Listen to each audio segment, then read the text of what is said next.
March 31st, 1922. A quiet farm deep in the Bavarian countryside. 6 people lived here, isolated, surrounded by woods, cut off from the world. Days earlier, strange things began to happen. Footsteps in the attic. A trail of prints in the snow that led to the house, but never back. Even their maid fled in terror, convinced the farm was cursed. That night, someone waited in the shadows of Hinterkaifeck. What followed would become one of Germany's most chilling unsolved mysteries. This is the story of Hinterkaifeck.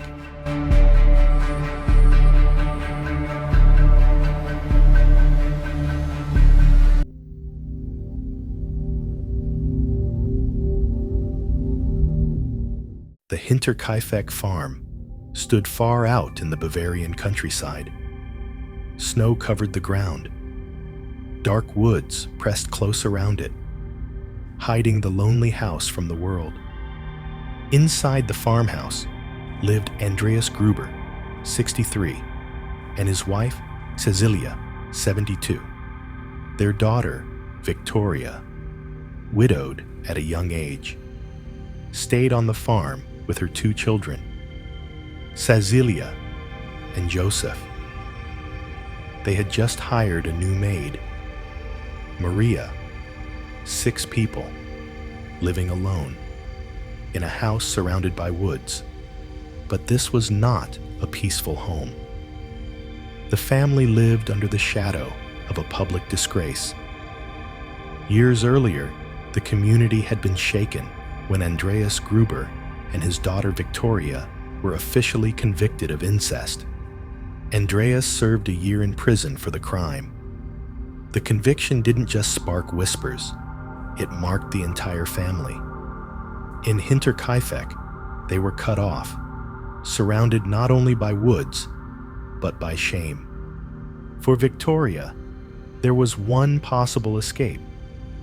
She had a public relationship with a neighbor, Lorenz Schlittenbauer, widely believed to be the father of her young son Joseph. The 2 planned to marry, but Andreas forbade it. He refused to let his daughter leave the farm, cutting off her chance at freedom. The refusal created a bitter, very public feud between Andreas and the man his daughter loved. In late March 1922, strange things began to happen. Andreas saw footprints in the snow, a line of steps coming out of the forest, straight to his door, but no tracks leading back. At night, they began hearing footsteps in the attic. Muffled, heavy sounds moving above them. Andreas searched with a lantern. He found nothing. No intruder. No broken locks.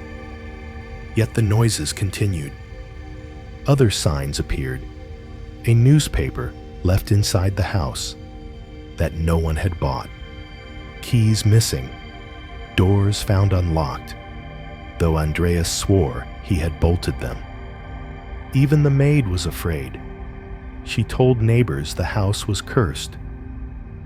One morning, she quit and never returned. Her replacement, Maria Baumgartner, arrived on March 31st, the very day the family would meet their fate.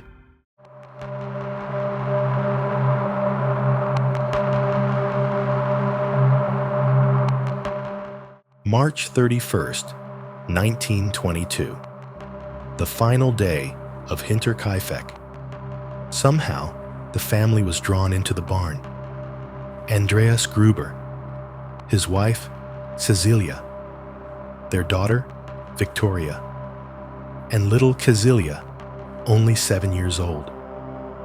Each met the same fate, struck down with the blunt edge of a farm tool, killed in silence. Inside the farmhouse, 2 more lives remained. The new maid, Maria, and 2-year-old Joseph. Their fate was no different. The farmhouse claimed them too. For days, the farm appeared normal. Neighbors saw smoke rising from the chimney. The cattle were fed. Fresh meals had been eaten in the kitchen. Someone was still there, living among the bodies. But no one came to church. The children did not arrive at school, and silence hung over the farmhouse. On April 4th, neighbors entered Hinterkaifeck. What they found shocked the entire country. 6 bodies, covered with hay and blankets, left to rot in the cold rooms of the farm. The youngest child, 7-year-old Cecilia, was discovered clutching her own hair, torn out in terror before death. It was the most brutal crime Germany had ever seen, and the killer had vanished without a trace.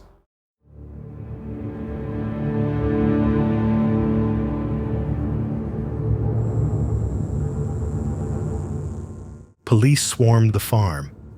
They scoured every room, every footprint, every scrap of evidence. Neighbors were questioned, suspects named, but the truth remained elusive.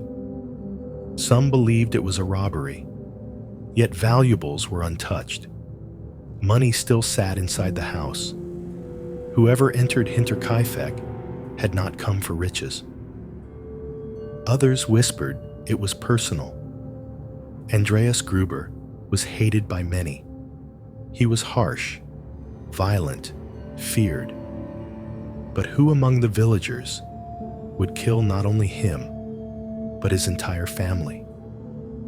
Dark rumors spread that Joseph, the youngest child, was not fathered by Victoria's late husband, but by Andreas himself. Incest, scandal, revenge. Was the killer punishing a secret too shameful to reveal? Attention soon turned to a neighbor, Lorenz Schlittenbauer. Once Victoria's lover, he knew the farm well. He had quarreled with Andreas. He was even among the first to enter the barn when the bodies were discovered. Suspicion followed him for years, but proof never came. More suspects were named, some far away, some close to home. Each theory opened new questions and closed no doors. And in the end, the case went cold. No trial, no confession, no justice. The farm was demolished, but the mystery of Hinterkaifeck lives on. The footsteps in the snow still lead only one way.